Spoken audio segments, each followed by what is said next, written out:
el conocimiento de la Trinidad de nuestro Dios triuno que se ha revelado en las Escrituras. Y el día de hoy vamos a estudiar la persona del Espíritu de Dios Hijo, de Jesucristo. Voy a compartir la pantalla. Y ahí está. Bueno, el martes vimos a Dios el Padre y el día de hoy corresponde estudiar a Dios el Hijo, Jesucristo. Si hay una persona que corresponde como iglesia conocer, es al Hijo de Dios, a Jesucristo. Porque Jesucristo también, al igual que Dios el Padre, es el único Dios verdadero. Y voy a recordar algunos principios que es importante tener siempre en el estudio de la Trinidad. Hay un solo Dios, hay tres personas divinas. Estas tres personas divinas son coeternas y coiguales, pero son siempre el mismo y único Dios. Como dije, Jesucristo es la persona más maravillosa que ha pasado por la historia de la humanidad. Estudiarle es estudiar a Dios mismo, porque Él proclamó títulos que le pertenecen y nombres que le pertenecen y atributos que le pertenecen solamente a Dios. De hecho, los discípulos así lo entendieron y se le rindó tributo, honra, gloria, como si fuera Dios mismo. Y es porque realmente es el Hijo del Dios viviente. El día de hoy vamos a ver la persona de Jesucristo como la segunda persona de la Trinidad. Específicamente, los nombres y los títulos divinos de Jesucristo. Ya el martes vamos a ver los atributos divinos de Jesucristo, las obras divinas, su preencarnación, su encarnación, su muerte y su resurrección. Y aquí estuve buscando algunas frases que competen al estudio de hoy. Y aquí encontré una frase de Thomas Watson, un puritano inglés del siglo XVII, que en su compendio teológico, él dice de Jesucristo: Jesús es la suma y la quinta esencia del Evangelio, la maravilla de los ángeles, la alegría y el triunfo de los santos. El nombre de Cristo es dulce, es como música en el oído, miel en la boca y cordial en el corazón. Y también Charles Spurgeon, en el siglo XIX, dice del Señor Jesucristo lo siguiente: el Señor Jesús es un profundo océano de gozo, y en ese mar se sumergirá mi alma para disfrutar de los deleites de su comunión. Bueno, Charles Spurgeon es un pastor bautista reformado inglés. Y con esa introducción de lo que veremos el día de hoy nos vamos a presentar delante de Dios para que Él nos hable a través de su palabra para conocer a su Hijo. Padre, te damos gracias, Señor, por este tiempo que nos das, porque tú eres bueno siempre, Señor. Gracias porque un día enviaste a tu Hijo, Señor, y Él cumplió lo que nosotros no podíamos cumplir, Señor. Tomó nuestro lugar allí en la cruz del Calvario, murió por nosotros y resucitó al tercer día. Te honramos, Señor, por medio de tu Hijo Jesucristo, por la presencia del Espíritu Santo que mora en nosotros. Bendecimos tu nombre y, Padre Santo, te rogamos que por medio de tu palabra, por medio de tu Hijo amado, Señor, nos revele, Señor, quién es Cristo. En el nombre de Jesús te lo rogamos. Amén. Bueno, si queremos conocer quién es Cristo, debemos entender que todas las doctrinas de la fe cristiana nos llevan y tienen como su centro Jesucristo. Todo el conocimiento que es de Dios nos lleva a Cristo. Todas las ramas de la teología sistemática nos llevarían, por lo tanto, a la persona de Jesús. La bibliología, que es el estudio de la Biblia, nos lleva a Cristo. La revelación de Dios se manifiesta a la perfección y plenitud en la persona, obra y enseñanza de Cristo. De hecho, es Cristo el verbo de Dios. Jesús es la palabra de Dios según Juan 1:1. La teología propia, que es el estudio de Dios. A través de Cristo entendemos la perfección y la grandeza del Padre. Cristo posee los mismos atributos, esencia y facultades de Dios, de la divinidad. Por eso Juan 14:9 dice, quien conoce al Hijo, conoce al Padre. La propia cristología, todo aquel que cree en la obra de Cristo en la cruz por fe y arrepentimiento tiene vida eterna y perdón de pecados. Necesitamos, por tanto, estudiar a profundidad su preexistencia, su encarnación, su vida, su enseñanza, su muerte, su resurrección, su ascensión y pronto regreso, ya que estos temas impregnan cada página de nuestras Biblias. Lucas 24, 27 y 44 nos muestran que todo el Antiguo Testamento apuntaba a Cristo a través de figuras, sombras, tipos, pero en Cristo encontramos la realidad. El Antiguo Testamento es Cristo profetizado y todo el Nuevo Testamento es Cristo, ¿no es cierto?, presente y anunciado por los discípulos. Bueno, y el Apocalipsis es Cristo viniendo, reinando por su iglesia. Por eso todas las escrituras nos llevan al Señor Jesucristo. El estudio del Espíritu Santo, que es la neumatología, quienes han sido salvados por medio de la fe y arrepentimiento en Cristo, poseen la eterna presencia del Espíritu Santo en sus vidas. Y una de las obras principales del Espíritu Santo es llevarnos a glorificar a Cristo y ser purificados para presentarnos sin manchas en el día final de la redención.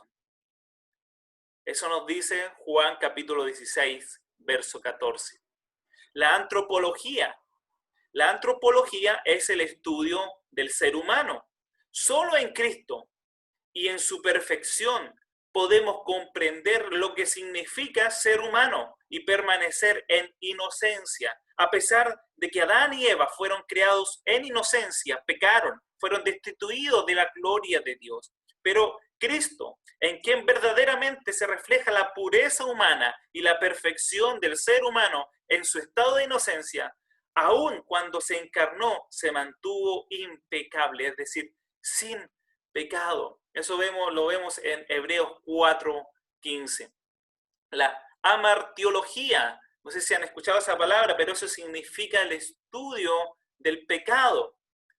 La repugnante y humillante caída de Adán y Eva nos lleva a comprender que el pecado es muerte y separación de Dios. La incapacidad del ser humano para salvarse y satisfacer la justicia de Dios nos lleva a aquel que, además de ser inocente, también venció al pecado, el pecado en la cruz, es decir, Cristo. Esto lo vemos en Romanos capítulo 8. La soteriología, que es el estudio de la salvación. El mensaje principal de las Sagradas Escrituras es que podemos encontrar salvación por medio de la fe y arrepentimiento solamente en la persona de Cristo. Desde Génesis hasta Apocalipsis, el mensaje del plan redentor en Cristo inunda e impregna cada libro y cada carta que lo conforman. Desde el protoevangelio, que lo vemos en Génesis 3:15, hasta la consumación de los tiempos finales, el mensaje de salvación en Cristo es el tema principal. La angelología, que es el estudio de los ángeles, también nos lleva a Cristo. Jesús es superior a todos los ángeles. Eso lo vemos en Hebreos capítulo 1. Cristo es el verdadero mensajero divino por excelencia. Él es el objeto de las buenas nuevas de salvación. Además, entender que los demonios y Satanás son seres poderosos, pero parte de la creación, nos recuerda que solo Cristo es capaz de vencerlos. El juicio en contra de ellos ha sido ejecutado en la cruz. Satanás y sus demonios fueron vencidos por Cristo en la cruz del Calvario. La eclesiología, que es el estudio de la iglesia. Independientemente del tipo de gobiernos en las iglesias locales, Cristo es quien gobierna la iglesia. es Cristo quien la sostiene, es Cristo quien la edifica, es Cristo quien la santifica y es Cristo quien la preserva para todos los tiempos.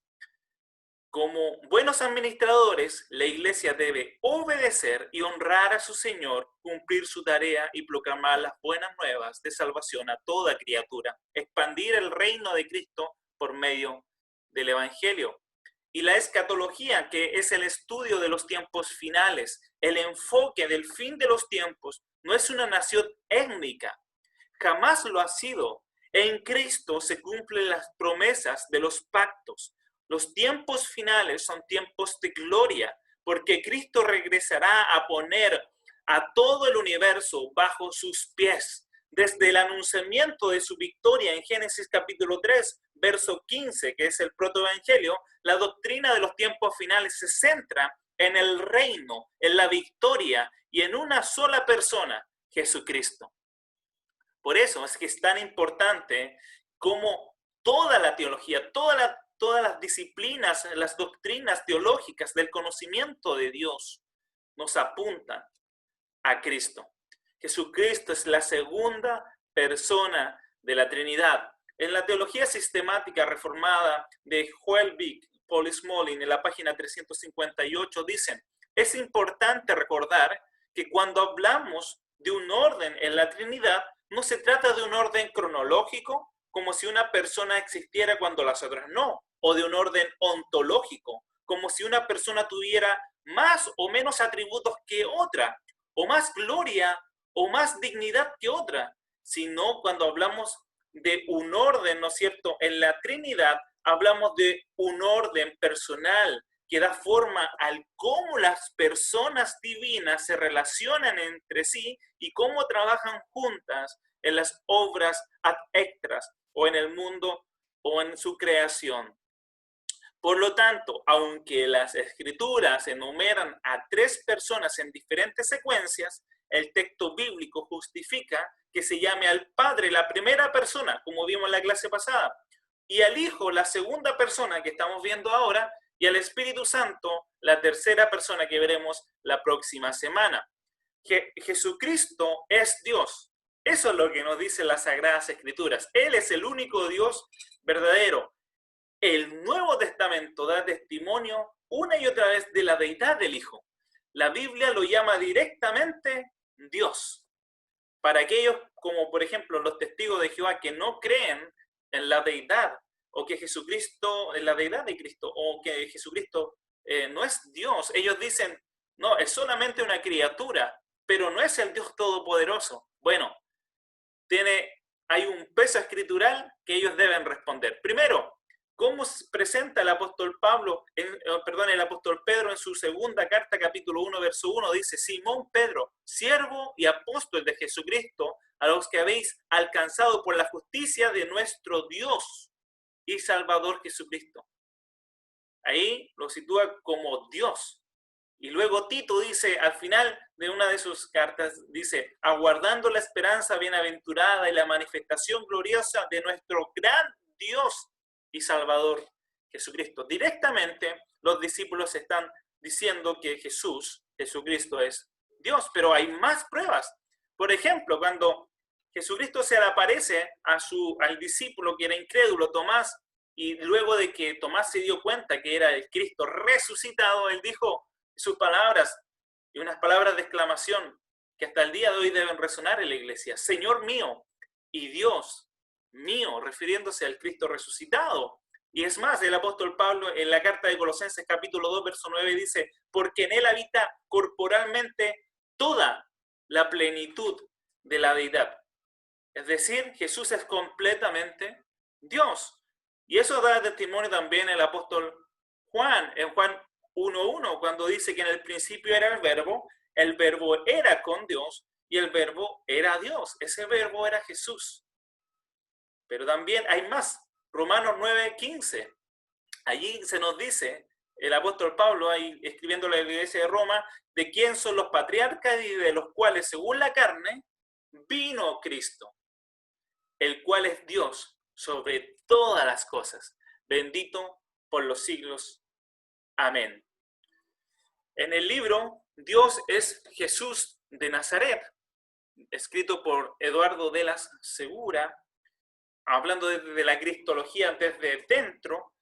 Él en la página 22 dice: todo viene del Padre por medio del Hijo, encarnado, Jesucristo, en la presencia en nosotros del Espíritu Santo, y de este modo, en la presencia del Espíritu Santo por medio del Hijo encarnado, Jesús, todo debe retornar al Padre y alcanzar su fin último. En la dialéctica cristológica y trinitaria de la historia de la salvación, en la economía de Dios. Bueno, aquí está el libro, es un libro muy bueno, corto, rápido de leer, y ahí rescaté otra frase que es muy interesante. Nosotros vimos y estudiamos Efesios capítulo 1, y aquí Eduardo de la Segura dice: en el primer capítulo de Efesios aparece un himno cristológico con función de prólogo.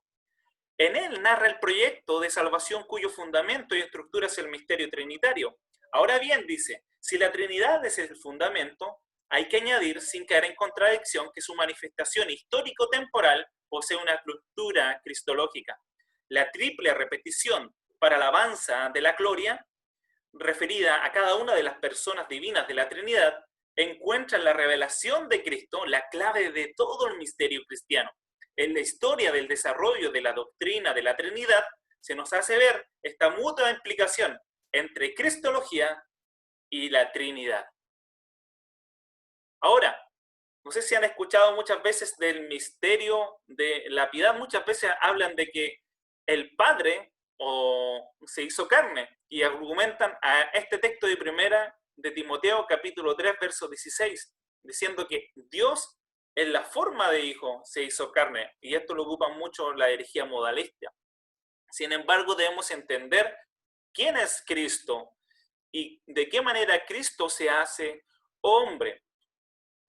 Miren, lo que dice primera de Timoteo capítulo 3, 16 dice: es indiscutible, grande es el misterio de la piedad. Dios fue manifestado en carne. Pero debemos entender quién lo escribe. El apóstol Pablo lo está escribiendo a Timoteo. Pero el apóstol Pablo también dijo este misterio en otras palabras. Y debemos entender, por tanto, los otros libros en donde el apóstol Pablo habla de Jesucristo. Y dice en Filipenses 2, 5 al 7: haya pues en vosotros este sentir que hubo también en Cristo Jesús, el cual siendo en forma de Dios no estimó ser igual a Dios como cosa que aferrarse, sino que se despojó a sí mismo tomando forma de siervo, hecho semejante a los hombres. Entonces, cuando en 1 Timoteo 3, 16 dice: Dios fue manifestado en carne, ¿quién fue manifestado en carne? Cristo, Jesús fue manifestado en carne, el Hijo de Dios. Por eso en Romanos 8, 3 dice: Dios enviando a su Hijo en semejanza de carne de pecado. Dios envió a su Hijo. Bueno, y esto concuerda con la teología juanina, porque el apóstol Juan dice en 1 Juan 1, 1 al 2, lo que era desde el principio, lo que hemos oído, lo que hemos visto con nuestros ojos, lo que hemos contemplado, palparon nuestras manos tocante al verbo de vida, porque la vida fue manifestada y la hemos visto y la testificamos y os anunciamos la vida eterna, la cual estaba con el Padre y se nos ha manifestado. Es decir, el verbo se ha manifestado. ¿Quién era el verbo? Bueno, Juan 1.1 nos dice en el principio de su evangelio: en el principio era el verbo era con Dios y el verbo era Dios. Pero luego, en el capítulo 14 nos habla del misterio, ¿no es cierto?, de la piedad, de su encarnación, y aquel verbo fue hecho carne, y ese verbo habitó entre nosotros y vimos su gloria, gloria como el unigénito del Padre, lleno de gracia y de verdad. Por lo tanto, ese verbo es el Señor Jesucristo. Muy bien lo entendió C.S. Lewis, apologista y escritor cristiano, el autor de las Crónicas de Narnia, quien muy bien dijo: el Hijo de Dios, es decir, Jesucristo, antes de su encarnación, Él siempre fue el Hijo de Dios. El Hijo de Dios se hizo hombre para permitir que los hombres se convirtieran en Hijo de Dios. Y ahí está la implicancia por qué Él, Jesús, se encarna. Por eso es el misterio de la piedad. Dios se compadeció, ¿no es cierto?, y tuvo misericordia de su humanidad y glorificó su nombre, que es en su Hijo Jesucristo. Bueno, ahora vamos a ver sus nombres y títulos divinos. Jesús de Nazaret tuvo más títulos que cualquier otra persona en la historia. Hay por lo menos o por aproximadamente 200 nombres y títulos de Cristo que se encuentran en la Biblia. Algunos, los más importantes, se pueden organizar en 3 grandes secciones relativas a los nombres que reflejan la naturaleza de Cristo, su posición en la Trinidad de Dios y su obra en el mundo a favor nuestro. Y aquí hice una tabla comparativa de estos 3 ítems: la naturaleza de Cristo, su posición en la Trinidad y su obra en la tierra. Dentro de la naturaleza de Cristo lo conocemos con el nombre de Hijo de Dios, con el nombre de el Verbo, o conocido también como el Hijo del Hombre, conocido como la cabeza de la iglesia, el juez, el santo, la luz del mundo.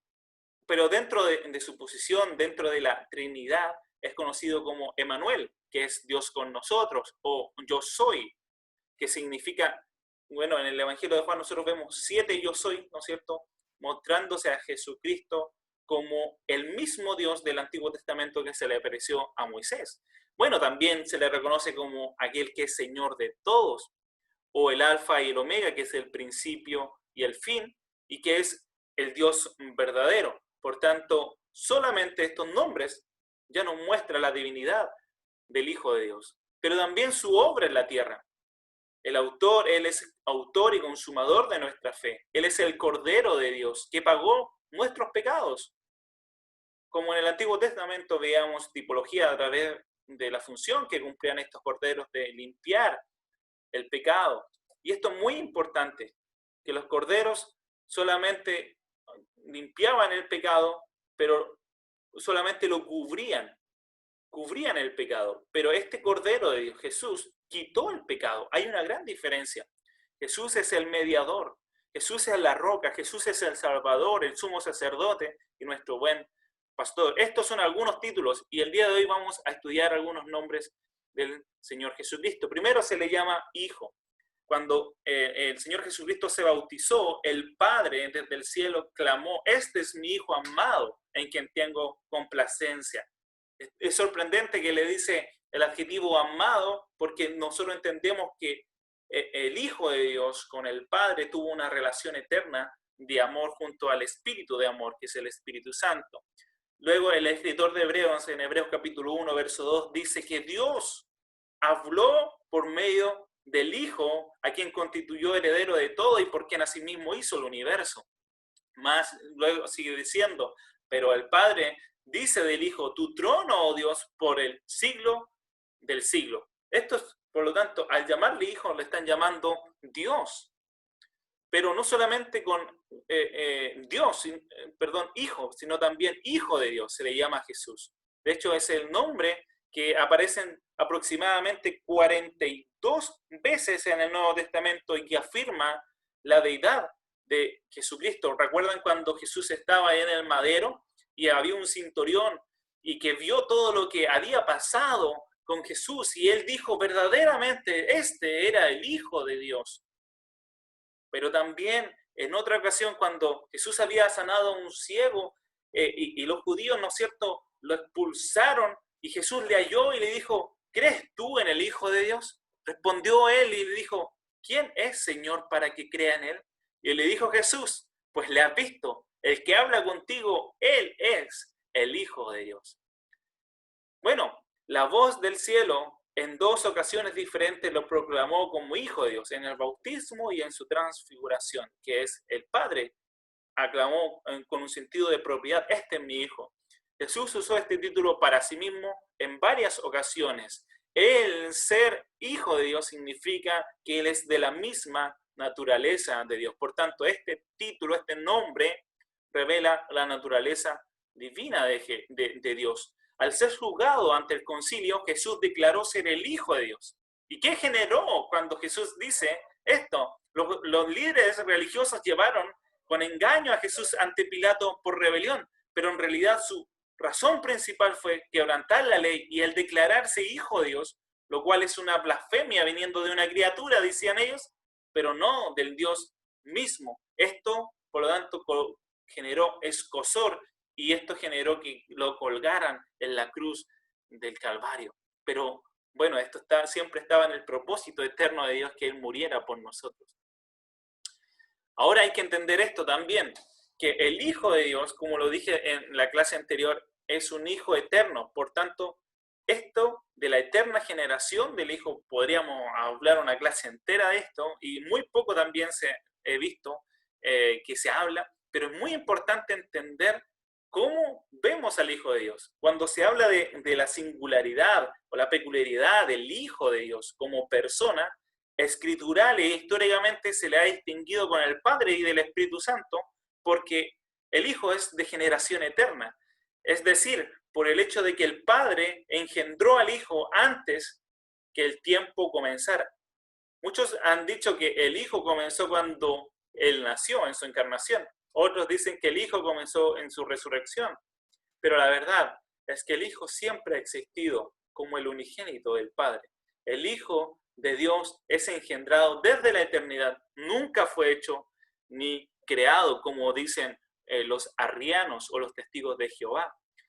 En el libro La persona de Cristo de Donald MacLeod, en la página 132-133, él dice que hay que aclarar, ¿no es cierto?, algunos puntos para entender esta doctrina. Primero, la generación del Hijo del Padre trasciende cualquier generación humana o biológica. No podemos hacer esa comparación, porque estamos hablando de Dios. Esta generación no significa que el Padre es anterior al Hijo en el tiempo, porque ambos son eternos. Esta generación no es lo mismo que procesión del Espíritu. De ninguna manera, eso lo vamos a ver en la próxima clase del Espíritu Santo, pero solamente Dios tiene un hijo unigénito. La generación de Cristo no es creación. Generación no es sinónimo de creación bíblicamente. El Hijo no es una criatura, el Hijo es Dios mismo, el Todopoderoso. Bueno, en la teología sistemática de Luis Berkhoff, en la página 110, él dice una definición de la generación del Hijo.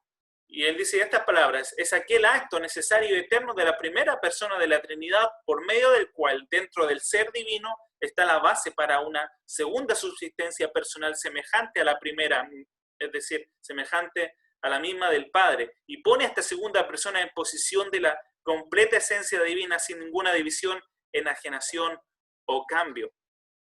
Hernán Bavinck, en su teología dogmática, él dice: así como es natural para el sol dar a luz y para la fuente derramar agua, así también es natural para el Padre engendrar al Hijo.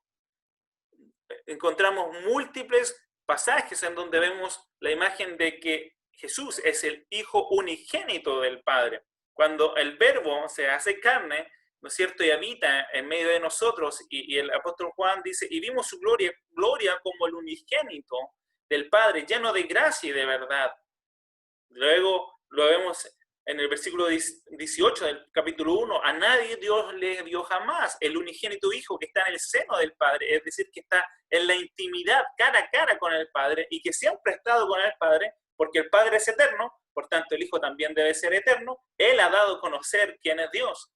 Bueno, y después en uno de los versículos que más conocemos dentro de la cultura cristiana, que de tal manera amó Dios al mundo que ha dado a su Hijo unigénito para que todo aquel que en él crea no se pierda, mas tenga vida eterna. ¿Dio a quién? A su Hijo que estaba en comunión con él, al Hijo que estaba en comunión con el Padre, él lo ha dado. Y después dice: pero los que no creen en el nombre de su Hijo, que no creen en el Hijo unigénito de Dios, ya están condenados, porque no han creído en el nombre del unigénito Hijo de Dios. Versículo 18 del capítulo 3. Pero luego también el apóstol Juan habla en una de sus cartas lo siguiente: en esto se mostró el amor de Dios para con nosotros, en que Dios envió a su Hijo unigénito al mundo para que vivamos por él. Entonces, el apóstol Juan en la teología juanina habla de que hay un Hijo unigénito, que es un Hijo único del Padre. Bueno, la doctrina de la generación eterna, dice Joel y Paul Small, tiene sus raíces en el significado de la palabra monogenes, que significa, ¿no es cierto?, unigénito, único, y el uso que le da el apóstol Juan. Ahora, el significado bíblico teológico de la generación del Padre también son importantes para poder entender en qué significa la doctrina de la generación eterna del Hijo de Dios. El significado de monogenes es unigénito. En los pasajes de Juan, monogenes destaca a Cristo como el Hijo único de Dios por generación natural, a diferencia de los creyentes que somos nacidos por adopción. Esa es la gran característica del Hijo de Dios, que es el Hijo del Padre, y nosotros que somos hijos por adopción. Ahora sigue diciendo, la doctrina de la generación eterna no descansa meramente en una sola palabra, es decir, monogenes, sino en la doctrina bíblica de que Cristo es el Hijo de Dios de una manera única y una manera eterna. Ahora, cuando usted lee el propósito por qué fue escrito el libro de Juan, él dice en su parte final, dice, pero estas cosas se han escrito para que creáis que Jesús es el Cristo, el Hijo de Dios, y para que creyendo tengáis vida en su nombre. Y luego en una de sus cartas, segunda de Juan capítulo 1, verso 3, dice, sea con vosotros gracia, misericordia y paz de Dios el Padre y del Señor Jesucristo, Hijo del Padre, en verdad y en amor. Y ahí podemos ver, ¿no es cierto?, la distinción única que Jesús, el Hijo de Dios, tiene para con el Padre. Y sigue diciendo Paul Smolin y Joel Bick en su Teología Sistemática Reformada, el significado básico de la generación eterna de Cristo es que el Hijo es eterno y únicamente del Padre. El Evangelio de Juan enseña repetidamente que Cristo es del Padre. El primer uso de Juan de unigénito se dice explícitamente que el Verbo encarnado es el unigénito del Padre.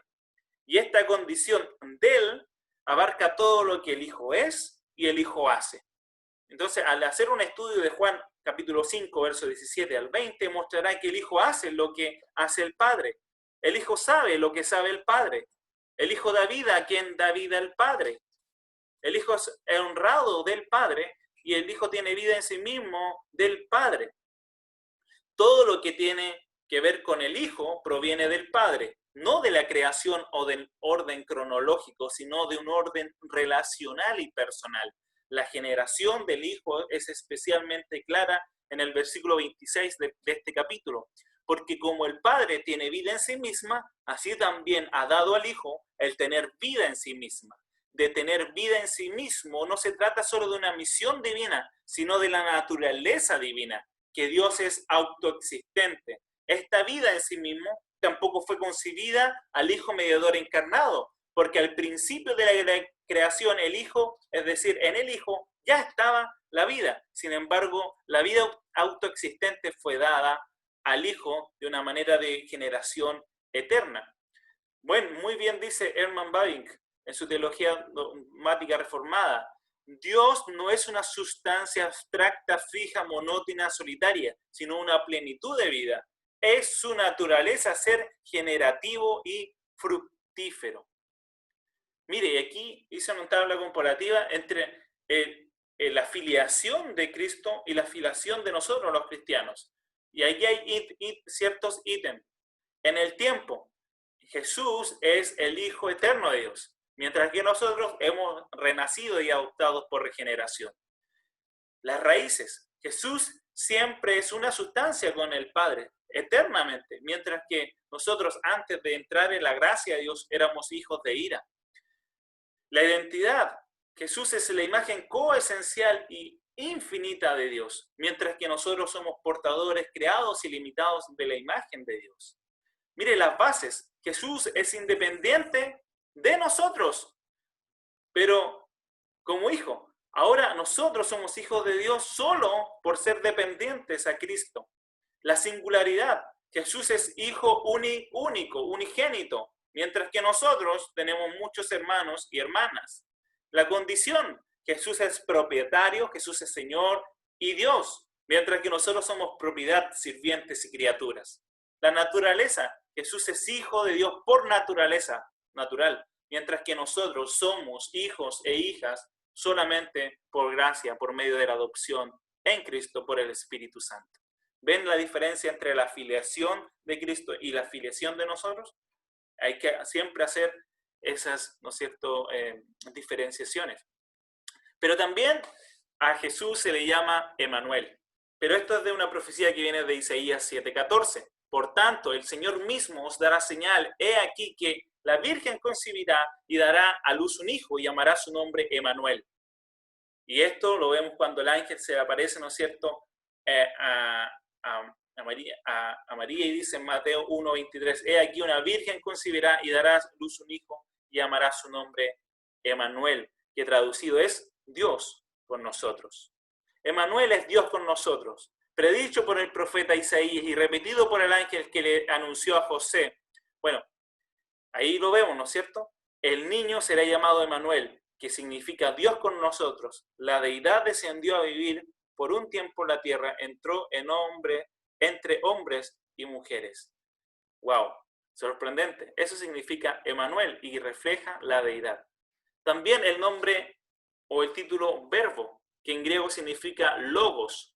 No hay otro título para Jesús que haya engendrado tanto interés teológico y filosófico los primeros 3 siglos del título logo. No solamente en el judaísmo del segundo templo, sino también en las líneas griegas. El logo fue central para el desarrollo temprano de la cristología en la iglesia. El prólogo del Evangelio de Juan es crucial para el entendimiento cristológico del logos.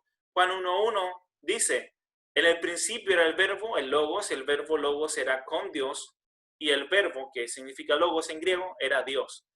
Bueno, nosotros hemos entendido desde la visión judía, ¿no es cierto?, cómo veían qué significaba la palabra, la memra o el davar, pero también desde el lado griego tenía un significado muy llamativo de lo que significaba verbo. También se le llama hijo de hombre. Uno de los títulos que más utilizó el Señor Jesucristo con respecto a sí mismo fue este título. Pero este título venía ya desde el judaísmo, desde la Torá, el Antiguo Testamento, de la Tanaj. Allá ya está esta imagen de hijo del hombre. Esto lo vemos en la visión que tuvo Daniel en Daniel capítulo 7, verso 13 al 14. Miraba yo en la visión de la noche, dice Daniel, y aquí con las nubes del cielo venía uno como hijo de hombre, y que vino hasta el anciano de días, y le hicieron acercarse delante de él, y le fue dado dominio, gloria y reino, para que todos los pueblos, naciones y lenguas le sirvieran. Su dominio es dominio eterno, que nunca pasará, y su reino, uno que nunca será destruido. Y aquí estamos mostrando la imagen, ¿no es cierto?, del ministerio que tiene el Hijo del Hombre. Pero aquí voy a mostrarle algo también muy llamativo de lo que pensaban en el judaísmo del segundo templo. Ellos también tenían la imagen del Hijo del Hombre con los escritos de Enoch. De hecho, en Enoch 1:4 dicen que Dios mismo iba a pisar la tierra. Y acá en este libro dice en capítulo 48, verso 1 al 4, en este lugar vi la fuente de la justicia, la cual era inagotable, y a su alrededor había muchas fuentes de sabiduría. Todos los sedientes venían de ellas y se llenaban con sabiduría y habitaban con los santos, los justos y los elegidos. En ese momento, ese hijo de hombre fue nombrado en presencia del Señor de los espíritus y su nombre ante la cabeza de los días, ya antes de que el sol y los signos fueran creados, antes de que las estrellas del cielo fueron hechas, su nombre fue pronunciado ante el Señor de los espíritus. Él será para los justos un bastón en el que puedan apoyarse y no caer. Será luz para las naciones y esperanza para los que sufren. Bueno, este Enoch es el séptimo desde Adán. Este Enoch que estaba en la época de los patriarcas, por lo tanto es antes de Daniel. Y los judíos tenían concepción de esta lectura de estos libros apocalípticos y tenían la imagen del Hijo del Hombre. Y luego sigue diciendo en Enoch, en este libro, capítulo 69, versos 26 al 29, dice, y hubo gran alegría ante ellos, bendijeron y alabaron y ensalzaron al Señor, pues que les había sido revelado el nombre de este Hijo del Hombre.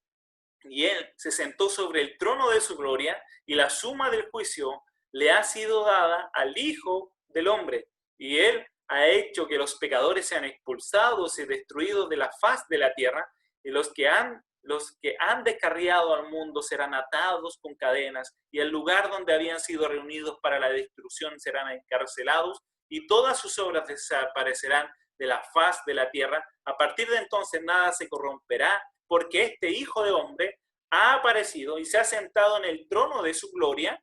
Toda maldad se alejará de su presencia, y la palabra de este Hijo de Hombre saldrá y se fortalecerá ante el Señor de los espíritus. Luego en Enoc capítulo 51, verso 3 dice, el elegido, que es el Hijo del Hombre, se sentará en mi trono, dice el Señor. Pero en estos días y de su boca fluirán los misterios de la sabiduría y consejo, porque el Señor de los espíritus le ha concebido esto y lo ha glorificado. Bueno, nosotros al ver esto podemos entender lo que se está hablando de Jesús y del Padre. Bueno, claramente los autores del Nuevo Testamento estaban familiarizados con las ideas judías, apocalípticas del Mesías divino en el cual Enoc hablaba. De hecho, cuando Judas lo cita, y también de esto profetizó Enoc el séptimo contando desde Adán, diciendo, he aquí que viene el Señor con los huestes innumerables de sus santos ángeles para ejecutar juicio sobre todos y para convencer a todos los impíos de todas las obras impías que han obrado impíamente y de todas las palabras injuriosas que han hablado contra él los impíos pecadores. Esto, por lo tanto, fue citado por Judas y también por algunos padres de la iglesia primitiva, Eusebio, entre otros. Esto también, cuando hicieron la canonización, fue un tema de debate si canonizar el libro de Enoc o no, pero sin embargo no lo canonizaron, y yo lo cito como de manera histórica, para poder entender el pensamiento del judaísmo del segundo templo y de los primeros cristianos, porque ellos lo leyeron. Si Judas lo citó es porque lo leyó, y esto nos ayuda a entender la imagen que había en el primer siglo del Hijo del Hombre. Entonces, el libro de Enoc, ¿qué enseña del Hijo del Hombre? Que el Hijo del Hombre mesiánico es el juez de toda la creación, que se sienta en el trono de Yahweh y que según los rabinos lo haría Dios. Es preexistente antes de toda la creación, que el Hijo del Hombre es preexistente y ha estado con Dios en su presencia por toda la eternidad. Él es la esperanza de los gentiles y toda la creación adorará al Hijo del Hombre. Esto los judíos lo sabían antes de que Cristo viniera. Y esto por eso es importante. Esto estaba antes de que Cristo viniera y cumpliera todas las profecías del Antiguo Testamento, incluso de estos libros que no se canonizaron, pero que estaban en la literatura judía. Ahora, el Hijo del Hombre no solamente manifiesta la humanidad, también refleja la divinidad de Jesucristo, porque el Hijo del Hombre es preexistente. Como decía, Jesús se identifica con el nombre de Hijo de Hombre, que muestra la humanidad, pero también señala el divino Mesías a quien el Padre le da la soberanía mundial en su reino futuro. En Mateo 25:31 dice, cuando el Hijo del Hombre venga en su gloria y todos los santos ángeles con él, entonces se sentará en su trono de gloria. Esto lo cita Mateo, y es justamente lo que dice Enoc, muchos años antes. Pero en Mateo 26:64 dice, Jesús le dijo, tú lo has dicho y además os digo que desde ahora veréis al Hijo del Hombre sentado a la diestra del poder de Dios y viniendo en las nubes del cielo. ¿Quién está hablando aquí? Jesús. Y es lo mismo que decían, ¿no es cierto?, las profecías apocalípticas. Bueno, es usado por Jesús por sí mismo para también mostrar su autoridad. En Mateo 9:6 dice, pues para que sepáis que el Hijo del Hombre tiene potestad en la tierra para perdonar pecados. Por eso le dice al paralítico, levántate, toma tu cama y vete a tu casa. Y en Juan 5:27 dice, y también le dio autoridad de hacer juicio por cuanto es el Hijo del Hombre. El Hijo del Hombre tiene autoridad y es el Hijo del Hombre que va a hacer juicio, y ese Hijo del Hombre Jesús. También nos muestra su ministerio. En Mateo 13:37, respondiendo él les dijo, el que siembra la buena semilla es el Hijo del Hombre respecto al Evangelio. También el Hijo del Hombre habla de su muerte y su resurrección. En Mateo 12:40 leemos, porque como estuvo Jonás en el vientre del gran pez 3 días y 3 noches, así estará el Hijo del Hombre en el corazón de la tierra 3 días y 3 noches. El título o el nombre Hijo de Hombre también Jesús lo utilizó para hablar de su ascensión y glorificación. En Juan 6:62 dice, pues qué, si vierais al Hijo del Hombre subir a donde estaba primero. No sé si vamos entendiendo cómo ¿no es cierto?, teniendo todos los antecedentes del Hijo del Hombre, ahora entendemos de mejor manera cuando Jesús se refiere a sí mismo como Hijo de Hombre, porque el Hijo del Hombre siempre ha existido en la eternidad. Y después dice Juan 12:23, hablando de su glorificación, Jesús le respondió diciendo, ha llegado la hora para que el Hijo del Hombre sea glorificado. También el Hijo del Hombre es utilizado para hablar de la segunda venida de Jesús. Mateo 24:27 dice, porque como el relámpago que sale del oriente y se muestra al occidente, así será también la venida del Hijo del Hombre. Por tanto, el Hijo del Hombre, usada tantas veces por Jesús, implica que no solamente Él es el Mesías, es un ser divino, con atributos de Dios, de juzgar al mundo, que se sienta en el mismo trono de Dios, por tanto es Dios mismo, y no es entonces una simple expresión el nombre Hijo de Hombre. Es uno de los grandiosos títulos del Señor Jesucristo. Para ampliar esta idea, vamos a ver el siguiente video. Si lees el Nuevo Testamento, notarás que el título más frecuente que utilizan las personas para describir a Jesús es el Cristo. Esto es, el Mesías. Pero, sorprendentemente, Jesús casi nunca usó esta palabra para describirse a sí mismo. En lugar de eso, se llamaba a sí mismo el Hijo del Hombre. El Hijo del Hombre. ¿Qué significa eso? Bueno, la frase viene de un capítulo importante del libro de Daniel en el Antiguo Testamento. Daniel era un prisionero de guerra israelita, quien fue obligado a vivir en el imperio de Babilonia y trabajar para el orgulloso y violento rey que destruyó su hogar. Eso suena horrible. Y mientras estaba viviendo y trabajando en Babilonia, Daniel tuvo un sueño profético muy loco. ¿Estás listo para escucharlo? Estoy listo. Él vio 4 bestias saliendo de un mar oscuro, animales híbridos que parecían monstruos, cada uno más terrorífico que el anterior. Y la 4ª bestia es tan gigante que no hay nada para compararlo con ella. Y es violenta, dejando muerte y destrucción a su paso. ¿De qué rayos trata todo esto? Bueno, se le dice que estas bestias simbolizan a reyes violentos y orgullosos y a sus imperios. Oh, ¿como el imperio del que Daniel es esclavo? Sí, y estas criaturas podrían parecerte raras a ti, pero estas imágenes están desarrollando un tema bíblico importante. Como los humanos, son esas criaturas extraordinarias, capaces de hacer mucho bien y terrible mal. ¿Cómo nos podemos comportar como animales? Sí, mira las primeras páginas de la Biblia. Dios crea juntos a las bestias del campo y a los humanos, a todos del polvo. Pero luego los humanos son separados y se les asigna la tarea real como imagen de Dios. Entonces, ¿los humanos son como animales, pero llamados a convertirse mucho más? Sí, deben ser los representantes de Dios en la tierra, gobernando en su nombre como reyes y reinas. Pero sigue leyendo. Y los humanos son engañados por una bestia, quien les dice que ellos podrían ser más que solamente compañeros de Dios. Sí, que podrían gobernar el mundo en sus propios términos, lo cual les parece bastante bien. Pero Dios sabe que esto será un desastre, así que expulsa a los humanos al reino de las bestias. El acuerdo se perdió, pero Dios promete que un día nacerá un humano que no se rendirá ante la bestia. Más bien, él vencerá y golpeará a la bestia mientras es golpeado por ella. Ok, entonces, durante el resto de la historia bíblica, estamos esperando a este humano, pero en lugar de él, historia tras historia, encontramos a personas actuando como bestias. Sí, como en la siguiente historia acerca de Caín, quien estaba celoso y enojado con su hermano Abel. Dios le advierte a Caín que se está enfrentando con un impulso bestial llamado pecado, una clase de maldad misteriosa y oscura que consume a los humanos. Pero Dios dice que Caín puede dominar a la bestia si así lo decide. Pero él no domina a la bestia. Él permite que el impulso lo devore y se convierte en una bestia.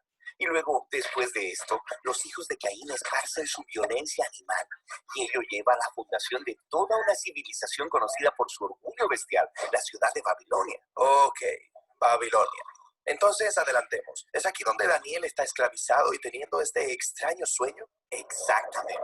Ahora, mira lo que pasa después en el sueño de Daniel. Él mira el trono de Dios donde hay un tribunal y Dios condena a la bestia a la destrucción. Eso es genial. Y luego Daniel ve que en realidad hay más de un trono divino. Oh, cierto. El trono que la humanidad dejó atrás. Sí.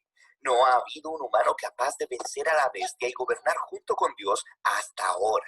Daniel ve una figura llamada el Hijo del Hombre, que quiere decir un humano.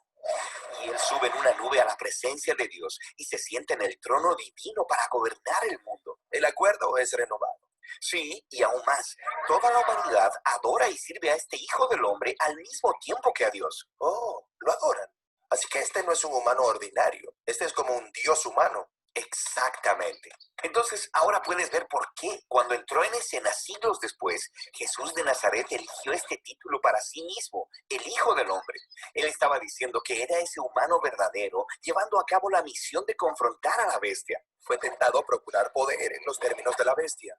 Pero a diferencia de todos los humanos antes que él, Jesús resistió el impulso y expulsó a la bestia de la vida de las personas. Y le enseñaba a las personas cómo dominar a la bestia en lugar de ser dominados por ella. Entonces, ¿cómo dominas a la bestia? Bueno, Jesús lo hizo dando su vida. Espera, ¿dominar a la bestia muriendo? Sí, cuando Jesús estaba siendo juzgado en el tribunal de los hombres, siendo condenado a muerte, dijo: desde ahora verán al Hijo del Hombre sentado a la diestra de Dios y viniendo sobre las nubes del cielo. Pero este es el momento en el que está a punto de morir. Exactamente. Desde una perspectiva, la cruz parece una herramienta de tortura bestial, pero Jesús la vio como su trono. Y en este trono, Él expuso la naturaleza subhumana de nuestra maldad, dejándola que hiciera lo peor. Y luego la venció con su vida y amor divino. La ejecución de Jesús fue el camino de su exaltación. Entonces Jesús es el primer humano que dominó a la bestia y como resultado puede aliarse a Dios para gobernar el mundo. Así que Jesús está convocando a la formación de una nueva humanidad, una que puede vencer a la bestia de la misma manera paradójica que Él lo hizo, dominar a la bestia muriendo. Y luego, descubriendo que la vida y el poder de Jesús pueden convertirse en nuestra vida y poder para poder gobernar el mundo como aliados de Dios, pero al estilo de Jesús, mediante el poder del servicio, la humildad y el amor sacrificial. Bueno, y esa es la imagen, ¿no es cierto?, del nombre Hijo de Hombre. Pero también el nombre que es más llamativo y que más se repitió en el Nuevo Testamento para Jesús es Cristo. El título Cristo es utilizado con respecto a Jesús con tanta frecuencia que la gente suele confundirlo como si fuera su apellido. No se trata de un nombre, sin embargo, sino de un título que hace referencia a su posición y a su obra como el Mesías. El término Cristo proviene del griego Christos, utilizado para traducir la palabra hebrea, ¿no es cierto?, Mesías. Cristo y Mesías significan el ungido. Por eso en Lucas 2:11 leemos que os ha nacido hoy en la ciudad de David un Salvador que es Cristo el Señor. Y recuerden el propósito del libro de Juan, por qué se escribió, pero estas cosas se han escrito para que creáis que Jesús es el Cristo. Justamente con el Hijo de Dios es Él el Cristo. El otro título que se conoce a Jesús es Señor. El segundo título utilizado con mayor frecuencia para referirse a Jesús en el Nuevo Testamento es el título Señor. Este título es de suma importancia para entender el retrato que nos hace el Nuevo Testamento sobre Jesús.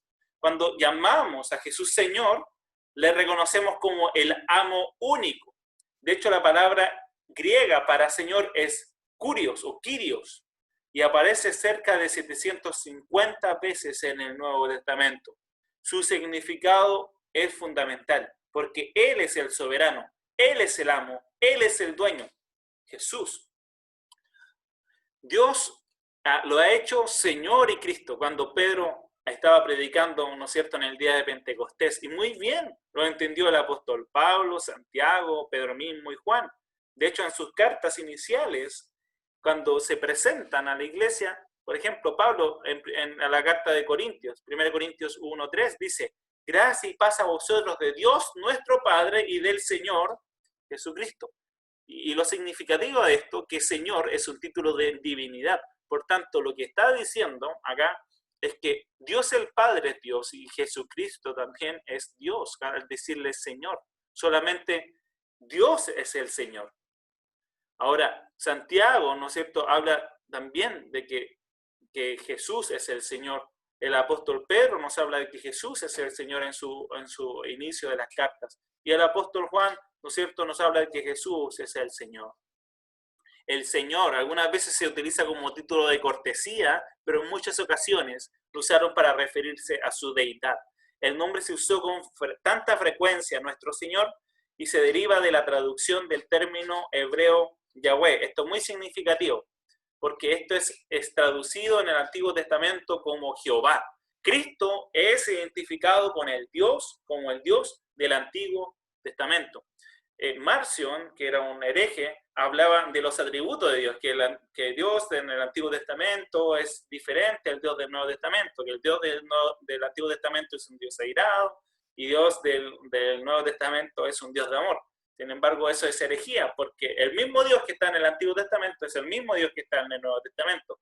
Al hacer un símil, encontramos lo mismo. El Dios triuno que está en el Nuevo Testamento también es el Dios triuno que está en el Antiguo Testamento. Por tanto, Jesús, Cristo es Yahweh, así como el Padre es Yahweh y el Espíritu Santo es Yahweh. O Cristo es el Señor, el Padre es el Señor y el Espíritu Santo es el Señor.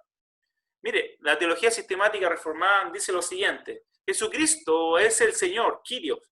El término griego utilizado para traducir el nombre divino Yahweh es Jehová. Es el mismo que se utiliza como el Señor. Y este Señor es atribuido a Jesús. El Nuevo Testamento aplica a Cristo varias declaraciones del Antiguo Testamento sobre el Señor, o sobre Yahweh o Jehová, incluyendo, por ejemplo, su condición de único Dios y Salvador. Solo Dios es el Salvador, pero Jesús es el Salvador también. Entonces Jesús es Yahweh. Su santidad y soberanía divina sobre los pecadores ciegos. Su ascenso en victoria sobre sus enemigos, que se convierta en una piedra de tropiezo para los malvados, su eternidad e inmutabilidad como creador, su salvación de todos los que invocan su nombre. Por eso también en Romanos 10:9 dice que si confiesares en tu boca que Jesús es el Señor y creyeres en tu corazón que Dios le levantó de los muertos, serás salvo. Y en 1 Corintios capítulo 12, verso 13 dice que nadie, ¿no es cierto?, puede llamar al Jesús Señor si no es por el Espíritu Santo. ¿Y por qué nosotros decimos que Jesús es el Señor? Lo vamos a hacer para la gloria de Dios Padre. Ahora, en el primer siglo, los emperadores romanos exigían un juramento de lealtad de parte de sus sujetos, quienes debían confesar su fórmula de que el César es el Señor. Pero los cristianos sufrieron el martirio por negarse a cumplir esta orden. En su lugar, ellos proclamaban el primer credo de los cristianos. ¿Y cuál es el credo? Jesús es el Señor. Llamar a Jesús Señor es una postura radical desde el punto de vista de los romanos, pero también lo era desde el punto de vista de la perspectiva judío-cristiana, ya que es el título dado a Dios mismo en el Antiguo Testamento. Al decir que Jesús es el Señor, convertimos a Jesús como nuestro amo, nuestro Dios, a quien dependemos totalmente de Él. Pero Jesús también es llamado Salvador, y solamente Dios es Salvador. Por tanto, este título también demuestra características divinas. Juan 4:42 leemos la historia de la mujer samaritana. ¿Y qué vemos en esa mujer que habló con Jesús? Bueno, dice, verdaderamente este es el Salvador del mundo, el Cristo. La mujer samaritana lo reconoce, quién es Jesús, Él es el Salvador. Y luego, en una también de las predicaciones del apóstol Pedro, en Hechos capítulo 5, verso 31, dice, a este, refiriéndose a Jesús, Dios ha exaltado con su diestra por príncipe y salvador. Luego, en Filipenses capítulo 3, verso 20, dice el apóstol Pablo, más nuestra ciudadanía está en los cielos, de donde también esperamos al Salvador. Y ahí hay un título, y después, coma, al Señor Jesucristo, otro título, y Cristo, otro título. O sea, en este párrafo encontramos 3 títulos divinos de Cristo: Salvador, Señor y Cristo. Y Tito 1:4, cuando se presenta a Tito, verdadero hijo en la común fe, gracia y misericordia y paz de Dios Padre y del Señor Jesucristo, nuestro Salvador. Ven cómo estos títulos de Cristo Jesús, de Jesús, están siempre en las cartas: Señor, Cristo, Salvador. Bueno, también lo vemos al finalizar esta carta, dice, guardando la esperanza bienaventurada y la gran manifestación gloriosa de nuestro gran Dios y Salvador Jesucristo. O en Tito 3:4-6, en la parte final dice, por Jesucristo nuestro Salvador. o cuando el apóstol Pablo escribe una de sus últimas cartas antes de ir al martirio, y se lo escribe a Timoteo, y dice, no te avergüences de dar testimonio de nuestro Señor, ni de mí, preso suyo, sino participa de las aflicciones por el Evangelio según el poder de Dios, quien nos salvó y llamó con llamamiento santo, no conforme a nuestras obras, sino según el propósito suyo y la gracia que nos fue dada en Cristo Jesús antes de los tiempos de los siglos, pero ahora ha sido manifestada por la aparición de nuestro Salvador Jesucristo, la cual quitó la muerte y sacó a la luz la vida y la inmortalidad por el Evangelio. Bueno, Pedro también ve que Jesucristo es el Salvador, le llama en 2 de Pedro 1.1 nuestro Dios y Salvador, en 2 de Pedro 1.11 nuestro Señor y nuestro Salvador, o en 2 de Pedro 2.20 dice, ciertamente si habéis ellos escapado de las contaminaciones del mundo por el conocimiento del Señor y Salvador Jesucristo. Y sigue diciendo el apóstol Pedro en 2 de Pedro 3.2, para que tengáis memoria de las palabras que antes han sido dichas por los santos profetas y del mandamiento del Señor y Salvador. O en 2 de Pedro 3.18, antes bien, creced en la gracia y el conocimiento de nuestro Señor y Salvador Jesucristo. A Él sea la gloria, ahora y hasta el día de la eternidad. No solamente habla de estos títulos divinos, sino que le da gloria a Cristo. Solamente Dios puede recibir gloria. Entonces, cuando un testigo de Jehová se le acerque, o alguien que no cree en la divinidad del Hijo de Dios, tiene un peso escritural que tiene que refutar. Y nosotros hemos visto y testificado que el Padre ha enviado al Hijo, Salvador del mundo, dice Juan. Y en Juan 3, 16 al 17, sino para que el mundo sea salvo por Él, es decir, Jesús es el Salvador. Y finalmente, y con esto vamos a terminar el día de hoy, que a Jesús se le llama santo. Solo Dios puede o es santo en su naturaleza intrínseca. Pero miren, los demonios reconocen a Jesús de tal manera diciendo, ¿qué tienes con nosotros, Jesús Nazareno? Has venido, es decir, que ellos sabían que existía desde la eternidad Jesús. Has venido para destruirnos, sé quién eres, el santo de Dios. Es su naturaleza divina, ser santo. Lucas 1.35 nos habla que el ángel le dijo, el Espíritu Santo vendrá sobre ti y el poder del Altísimo te cubrirá con su sombra, por lo cual también el santo ser que nacerá será llamado Hijo de Dios.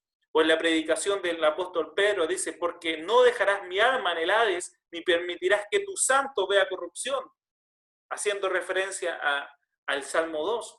Bueno, y seguimos en el libro de Hechos capítulo 3, verso 14. Pero vosotros negasteis al santo y al justo, refiriéndose a Jesús. Y nuevamente, más adelante, se cita en Hechos 13:35 el Salmo 2. Pero por eso dice también en otro salmo, no permitirás que tu santo vea corrupción. Con todo esto, con toda esta evidencia de la divinidad de Jesucristo, o sea, si no le adoramos como Dios, no hemos conocido a Dios. Porque para conocer a Dios debemos conocer a Jesús. La Escritura entera nos habla de Cristo y nos muestra que Cristo es Dios. Él es el Hijo de Dios, el Hijo del hombre, el Santo de Israel, el Salvador del mundo. Él es el Verbo de vida. En Él se hallan todos los tesoros de la vida. Los judíos le rechazaron. Los griegos decían que era un loco, un lunático, pero nosotros creemos que Jesús es el Cristo, el Hijo del Dios viviente. Dios les bendiga, amados hermanos. Esta ha sido la clase del día de hoy.